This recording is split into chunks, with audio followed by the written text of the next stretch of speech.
A single exercise that activates more muscles than most people use in an entire gym session.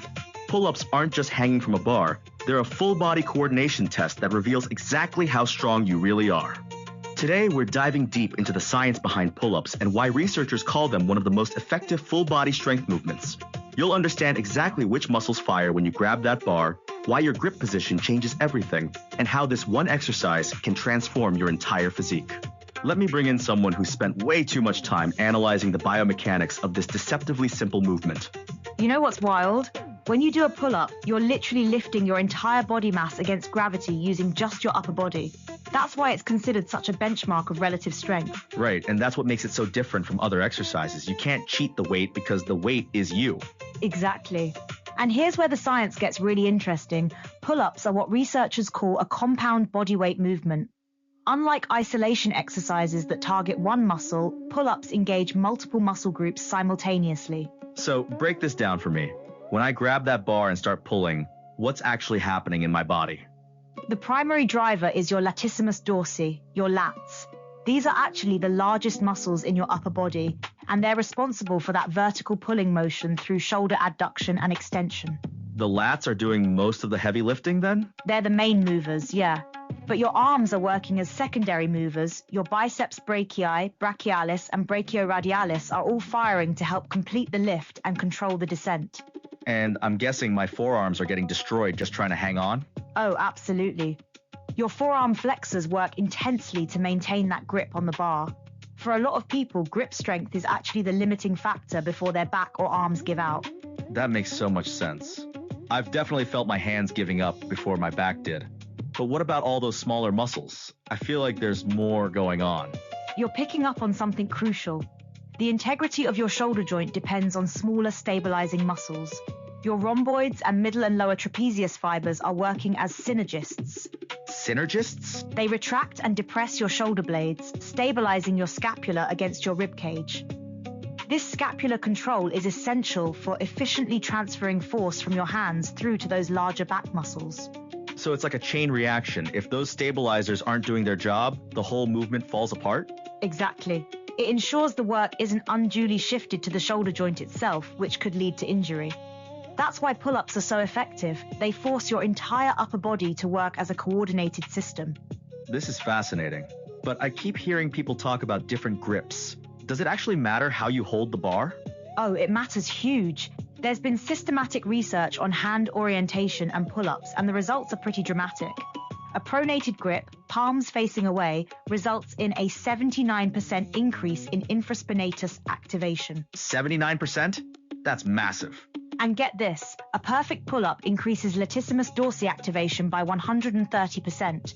But if you flip to a supinated grip, palms facing you, you get 96% more bicep brachii activation. So chin-ups versus pull-ups really are different exercises? Completely different muscle emphasis. Though, interestingly, regardless of grip orientation, the pectoralis muscle is only activated by 44 to 57%. So your chest isn't getting much work either way. That's actually surprising. I would have thought chest muscles would be more involved. But let's talk about the elephant in the room. What about core engagement? Pull-ups necessitate considerable core engagement to maintain a stable, rigid trunk throughout the range of motion. You're essentially doing an isometric plank while hanging from a bar.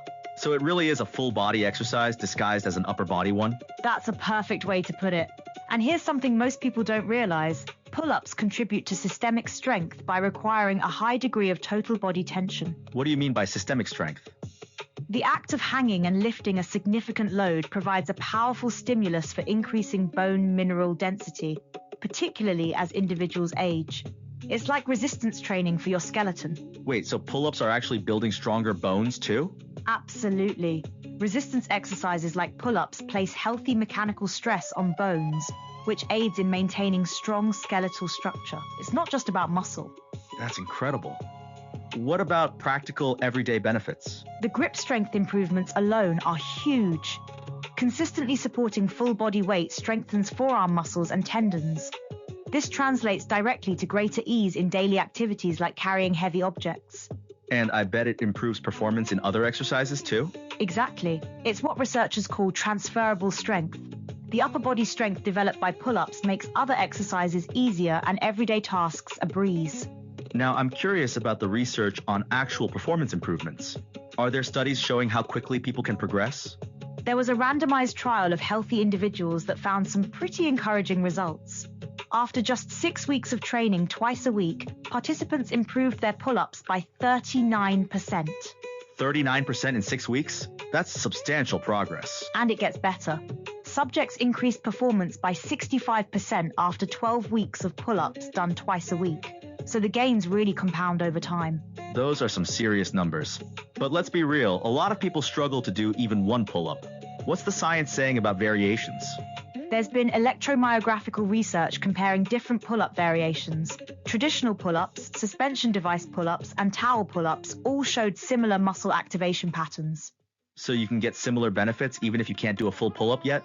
The research from Georgia Southern University found that all versions examined provided sufficient stimulus to promote increases in muscle strength and hypertrophy. The key is progressive overload. What about those kipping pull-ups you see in CrossFit? Do they count? Interesting question. Research from the University of Alabama found that kipping pull-ups provided significantly lower muscular activation in the lats, biceps, and middle trapezius compared to strict variations. So they're not as effective for building strength? The usage of the lower body and hips during kipping puts decreased emphasis on upper body musculature. But they can be useful for increasing repetition volume through lower body power assistance. So different tools for different goals? Exactly. If you want maximum muscular demand, stick with strict variations. If you want to build endurance and get more reps, kipping can have its place. This brings up something interesting. Pull-ups are often used as fitness tests. Why do you think that is? Because they're such a comprehensive assessment. You can't fake relative strength. Either you can lift your body weight or you can't. It's an honest measure of functional fitness. And the fact that they're often called the upper body squat really puts their effectiveness into perspective. They're that comprehensive. That's a perfect analogy. Just like squats are the king of lower body exercises, pull-ups reign supreme for the upper body. They hit everything in one coordinated movement. What about the postural benefits? I feel like that's something people don't talk about enough. Huge factor. Strong back muscles help counteract slouching and improve spinal alignment. In our screen-heavy world, that's more important than ever. And the convenience factor is pretty amazing too. All you need is a bar. Minimal equipment, maximum results. You can do them at home, at a park, pretty much anywhere. There's no excuse not to include them in your routine. Let's talk about something that might surprise people, the metabolic benefits. Do pull-ups actually help with fat loss? Absolutely. The research shows pull-ups boost metabolism and help burn fat. When you're engaging that many muscle groups simultaneously, your energy expenditure goes through the roof. And I'm guessing the muscle building aspect contributes to long-term metabolic benefits too? Exactly. More muscle mass means higher resting metabolic rate.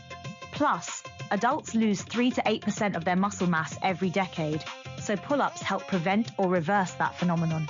That's a sobering statistic. So pull-ups are kind of like an investment in your future self? That's a beautiful way to put it. You're building strength, bone density, and functional capacity that will serve you for decades. Before we wrap up, I have to ask, is there anything about pull-ups that still surprises you after all this research? It's fascinating that grip position alone can change muscle activation by nearly 100%. Something as simple as flipping your palms makes a huge difference in what muscles you're targeting. That really drives home how precise the science can be behind something that looks so simple. And that's the beauty of pull-ups. They look straightforward, but there's this incredible complexity happening beneath the surface. Every rep is a masterclass in biomechanics. So when you step back from all this research, what's the big takeaway for someone listening who maybe can't do a pull-up yet? Start where you are. The research shows that even modified versions provide significant benefits. Whether it's assisted pull-ups, negatives, or suspension trainer variations, you're still getting that compound movement pattern. And the progression happens faster than people think. 39% improvement in just 6 weeks is pretty motivating. Exactly. The real magic isn't just the muscles they work, but how they force your entire body to work as one coordinated system. That's functional strength at its finest. Here's what I want you to remember. Pull-ups aren't just an exercise. They're a full body coordination test disguised as an upper body movement. Every time you grab that bar, you're training strength, building bone density, improving posture, and developing the kind of functional power that translates to everything else you do. The next time you see a pull-up bar, you'll know exactly what's happening when someone grabs it. Those lats firing at 130% activation, stabilizers working overtime, grip strength building with every rep. Thanks for joining us on Copilot Podcast. Now go find a bar and put this science to work.